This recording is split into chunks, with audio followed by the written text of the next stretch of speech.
옛날 옛적에 어느 마을에는 아주 착하고 성실한 카파치가 살고 있었습니다. 옛날에는 가죽으로 신을 만드는 사람을 카파치라 불렀습니다.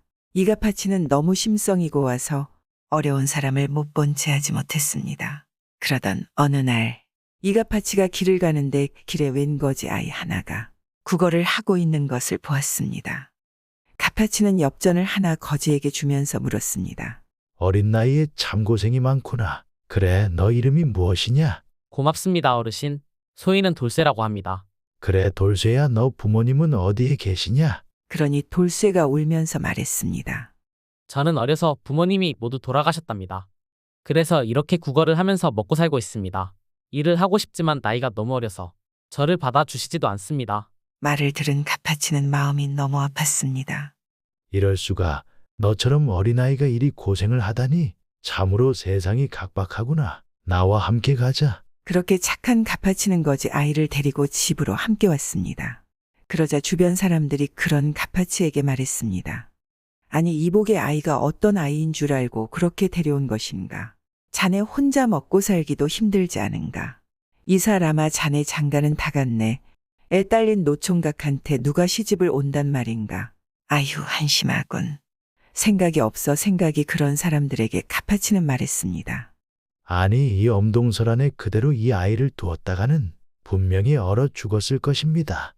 내가 조금만 고생하면 불쌍한 사람 목숨을 하나 살리는 것인데 어찌 수고를 마다하겠습니까? 그저 이 아이가 잘 커서 홀로 잘 먹고 잘 살 수 있을 그때까지만 돌봐주려 하는 것입니다. 그리고 어차피 애가 없어도 나한테 시집올 여자는 없는 것 같소이다. 그렇게 카파치는 사람들에게 말하고는 돌쇠를 잘 키우기 시작했습니다. 틈틈이 돌쇠에게 가죽으로 신발을 만드는 방법을 가르쳐 주었습니다. 돌쇠는 비록 거지였었지만 아주 총명한 아이였습니다. 금세 카파치가 가르쳐 주는 것들을 빠르게 배우니 카파치는 가르치면서도 너무나 보람이 있었습니다. 돌쇠야, 벌써 이런 것도 할 줄 알게 된 것이냐? 너는 참으로 훌륭한 카파치가 될 수 있을 것이다. 계속 이렇게 열심히 하거라. 나도 너를 가르치는 보람이 있구나. 어느덧 세월이 흘러서 돌쇠가 벌써 20살이 되었습니다. 카파치는 어느 날 돌쇠를 불러서 말했습니다. 돌쇠야, 네가 어느덧 20살이 되었구나. 돌쇠가 우리 집에 온 것이 엊그제 같은데 세월이 빠르구나. 자, 돌쇠야, 이것을 바꿔라. 카파치는 돌쇠에게 행랑 하나를 넘겨주며 말했습니다. 네가 카파치 작업장을 차리는데 필요할 도구들이랑 약간의 돈을 넣었다 많이 넣어주고 싶었는데 나도 형편이 그리 좋지 않아서 그러지 못해 미안하구나. 이제 다른 동네에 가서 너만의 작업장 차려서 잘 살아보거라. 너는 이미 나의 실력을 훨씬 뛰어넘었으니 조금만 노력하면 금세 손님이 많아질 것이다. 그러니 돌쇠가 갑자기 카파치 앞에 무릎을 꿇더니 말했습니다. 아니, 그게 무슨 말씀이십니까? 어르신, 제가 어찌 어르신을 떠날 수 있겠습니까? 그동안 저를 이렇게 잘 가르쳐 주시고 키워주셨는데 앞으로도 제가 옆에서 어르신을 잘 모실 것입니다. 제발 허락해 주십시오. 카파치는 고개를 저으며 말했습니다.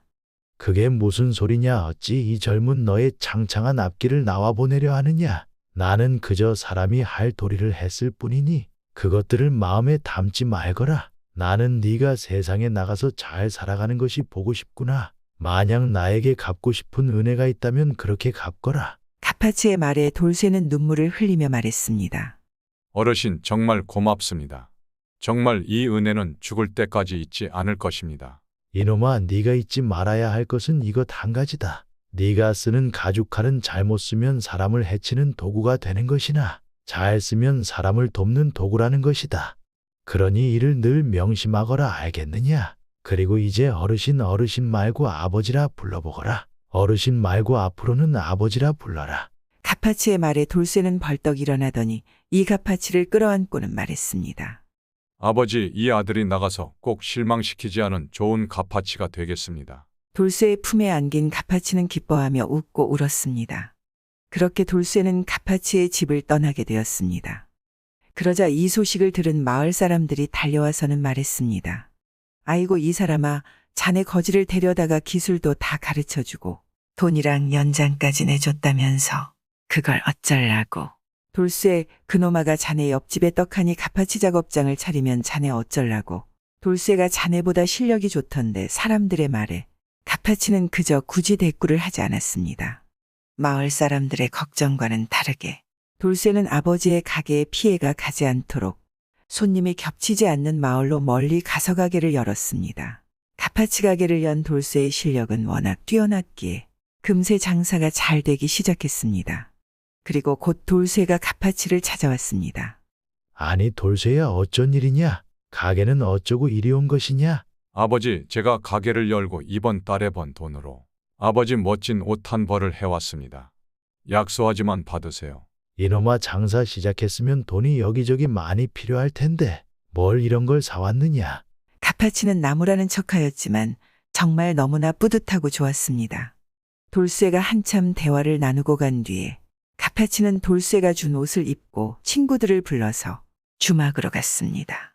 그리고 사람들에게 자랑을 했습니다. 내 아들이 사주었다고. 가파치의 말에 친구들은 입을 쩍 벌리며 부러워하였습니다.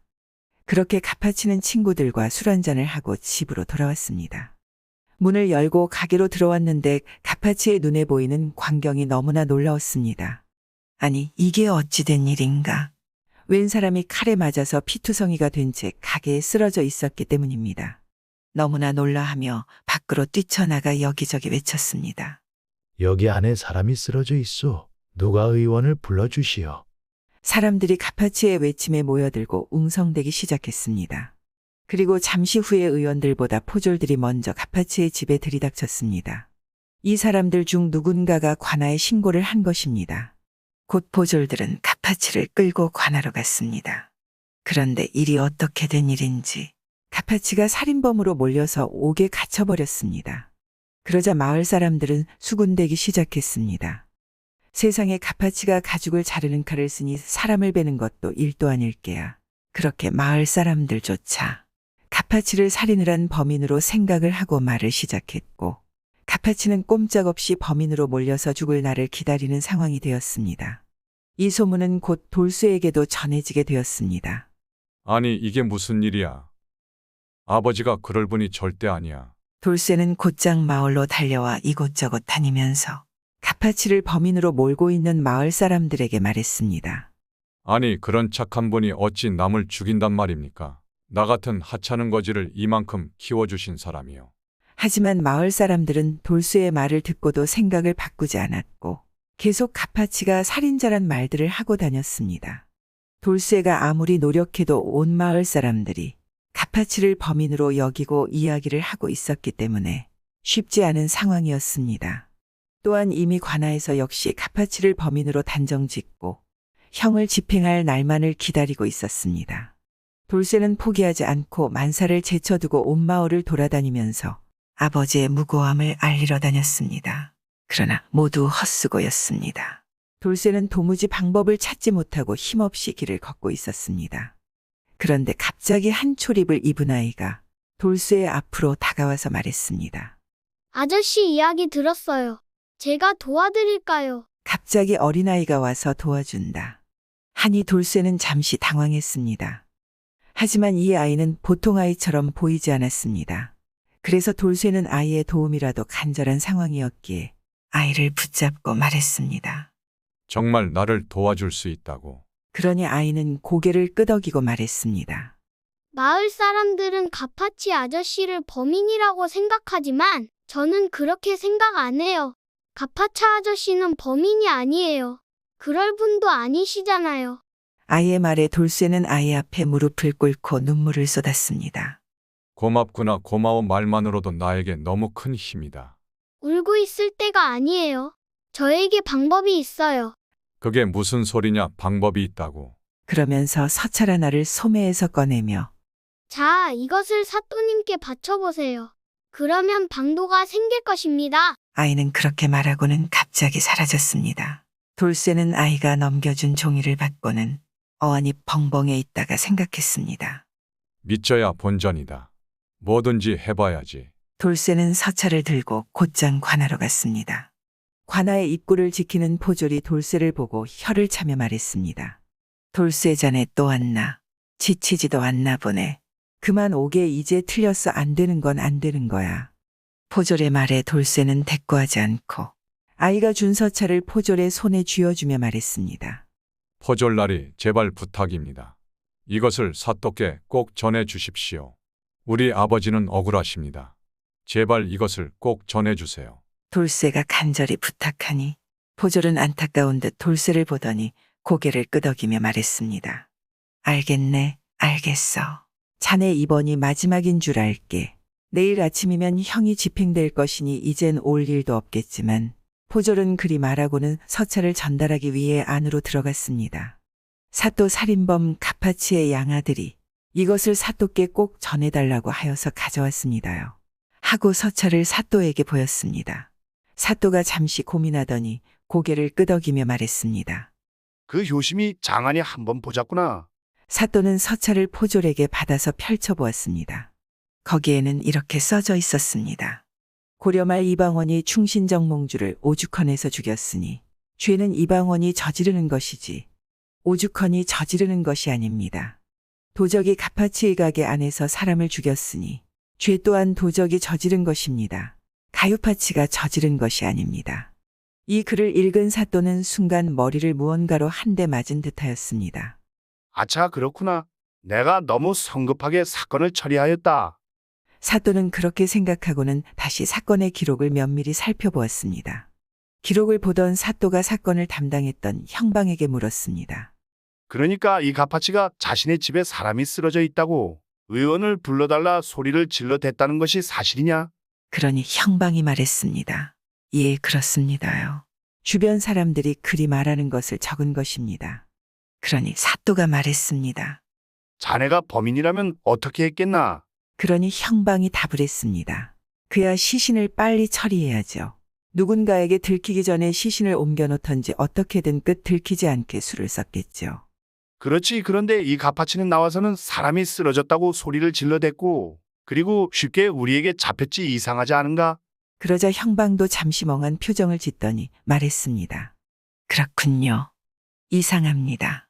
자네가 일 처리를 했을 텐데 자네는 왜 바로 가파치를 범인으로 잡아들였는가? 그러니 형방이 잠시 기록을 살펴보더니 말했습니다. 그러니까 처음에 신고가 들어온 것이 가파치가 칼로 사람을 찔러 죽였다. 라고 신고가 들어와서 곧장 잡아들였습니다. 형방의 말에 사또가 놀라하며 말했습니다. 가파치가 사람을 칼로 찔러 죽였다. 라고 신고를 했더라. 이복의 형방 신고한 자를 당장 끌고 오게나. 형방은 곧 보졸들을 이끌고 처음 관아에 신고한 사람을 데려왔습니다. 이 사람은 마을에서 신을 파는 먹수였습니다. 사또는 먹수에게 물었습니다. 자네인가 자네가 가파치를 관아에 신고하였나? 그러니 먹수가 고개를 끄덕이며 말했습니다. 제가 신고를 했습니다요. 사또는 잠시 먹쇠를 바라보다가 이어 물었습니다. 자네가 가파치가 칼로 사람을 찔러 죽였다라고 신고를 했다던데 맞는가? 맞습니다요. 그러니 사또가 벌떡 자리에서 일어나며 말했습니다. 내 이놈 바른대로 말하거라. 가파치는 사람이 쓰러졌다고 의원을 불러달라고 외쳤다. 그런데 너는 어찌 칼로 사람이 찔려 죽었다는 것을 알고 그렇게 신고를 한 것이냐? 그것은 너의 신고를 받고 보졸들이 도착한 뒤에 알게 된 것이거늘. 먹쇠는 어찌나 당황했는지 손까지 벌벌 떨어댔습니다. 결국 사또의 신문 끝에 먹쇠는 자신의 범행을 자백하였습니다. 먹쇠는 가파치에게 늘 외상으로 물건을 떼다가 신발을 팔았습니다. 그런데 외상값은 너무 커져서 갚지 못하게 되니 이 가파치를 죽일 결심으로 가게에 들어간 것이었습니다. 그런데 하필이면 그때 가파치가 가게를 비웠고 그 사이에 도둑이 들었는데 이 두 사람이 맞닥뜨리게 된 것입니다. 도둑은 깜짝 놀라서 먹쇠를 공격하였고 먹쇠는 방어를 하다가 그만 들고 있던 칼로 도둑을 죽인 것이었습니다. 사또는 모든 사실을 듣고 먹쇠를 하옥하였고 가파치를 풀어주었습니다. 그 후 돌쇠는 가파치 가게가 너무 잘 돼서 돈도 많이 벌고 이쁘고 마음도 고운 색시를 얻어 가파치를 모시고 오래오래 잘 살았습니다. 피는 안 섞였지만 최선을 다한 아버지와 아들의 이야기이지 않겠습니까? 요즘 우리들도 남도 아닌 피가 섞인 부모님에게 잘하고 있는지 한번 생각해 봐야 하겠습니다. 구독은 공짜입니다.